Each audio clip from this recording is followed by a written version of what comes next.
சுகாதாரத்துறை முன்னாள் அமைச்சர் கைரி ஜமாலுடீன் இந்தியாவை தலைமையகமாக கொண்ட ஃபிஷர் மெடிக்கல் வெஞ்சர்ஸ் லிமிடெட் நிறுவனத்தின் வாரிய உறுப்பினராக நியமிக்கப்பட்டுள்ளார்.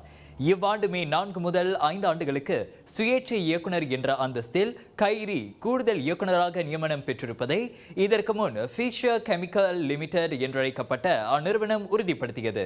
ஃபிஷர் மெடிக்கல் வெஞ்சர்ஸ் ரசாயன பொருட்கள் மற்றும் ஆய்வுக்கூட இயந்திரங்கள் வர்த்தகத்தில் ஈடுபட்டு வரும் நிறுவனமாகும்.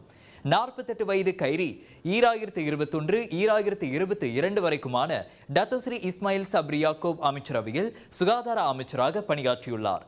அதற்கு முன் 2020-2021 வரைக்குமான தான் ஸ்ரீ முஹிதீன் யாசின் அமைச்சரவையில் அறிவியல் தொழில்நுட்ப புத்தாக்க அமைச்சராகவும் அவர் இருந்துள்ளார். அப்போது கோவிட்-19 தடுப்பூசிகளை தெரிவிக்கும் முக்கிய பொறுப்பை ஏற்று செயல்பட்ட அனுபவம் அவருக்குண்டு. அதையெல்லாம் கருத்தில் கொண்டே கைரிக்கு இந்த வெளிநாட்டு அங்கீகாரம் கிடைத்திருப்பதாக நம்பப்படுகிறது. அரசியலில் இருந்து ஒதுங்கி இருந்தாலும் தேசிய அரங்கில் தவிர்க்க முடியாத அளவுக்கு கைரி செல்வாக்குடன் வலம் வருவது குறிப்பிடத்தக்கது.